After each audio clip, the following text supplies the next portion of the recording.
নবী মুহাম্মদ সাল্লাল্লাহু আলাইহি সাল্লাম যখন নবুয়ত প্রাপ্ত হন তখন তিনি প্রতিনিয়তই মক্কার কাফের মুশরিকদেরকে ইসলামের দাওয়াত দিতেন। বিশেষ করে তার চাচা আবু জাহেলকে বেশি বেশি ইসলামের দাওয়াত দিতেন।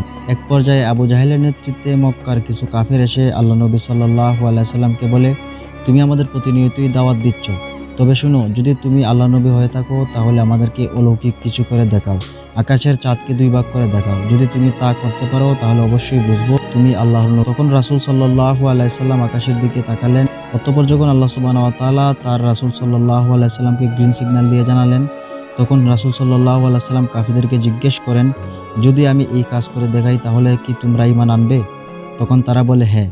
এমনকি আবু জাহেলও বলল, হ্যাঁ বাতিজা, তুমি যদি এই কাজ করে দেখাতে পারো তাহলে অবশ্যই আমরা ঈমান আনব। আবু জাহেলের স্বভাব ছিল সে কথা দিয়ে কথা রাখত না। তাই রাসূল সাল্লাল্লাহু আলাইহি সাল্লাম তাকে আবারও জিজ্ঞেস করলেন, চাচা, আপনি সত্যি করে ভালো করে বলেন, আপনি ঈমান আনবেন কিনা যদি আমি এই কাজ করে দেখাতে পারি? তখন সে বলল, হ্যাঁ অবশ্যই আমি ঈমান আনবো যদি তুমি এই কাজ করে দেখাতে পারো। তখন রাসূল সাল্লাল্লাহু আলাইহি সাল্লাম সবাইকে বললেন, তোমরা সবাই আকাশের দিকে তাকাও এবং চাঁদের দিকে লক্ষ্য করো।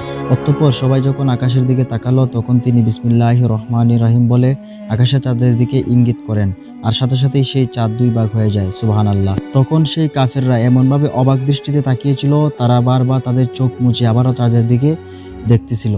অতঃপর আসর থেকে মাগরিব পর্যন্ত যত সময় ঠিক তত সময় সেই চাঁদ দুই ভাগ থাকে, তারপর আবার চাঁদ এক হয়ে যায়। আর তারপর নবী যখন আবু জাহেলকে বলে, চাচা ঈমান আনেন, তখন সে বললে, বাতিজা, তুমি সবাইকে জাদু করেছো, নাউজুবিল্লাহি মিন জালিক।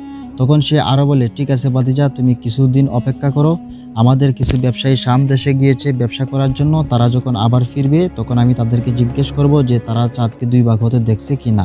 যদি তারা উত্তরে বলে যে হ্যাঁ আমরা চাঁদকে দুই ভাগ হতে দেখেছি তাহলে আমরা ঈমান আনবো, আর তারা যদি বলে যে আমরা চাঁদকে দুই ভাগ হতে দেখি নাই তাহলে আমরা ঈমান আনবো না, তাহলে তুমি আমাদেরকে অবশ্যই জাদু করেছো। তখন নবী ও আবু জাহেল ও তার সাঙ্গপাঙ্গরা সহ সবাই 7 দিনের জন্য অপেক্ষা করতেছিলেন তারা কখন ব্যবসা করে দেশে ফিরবে।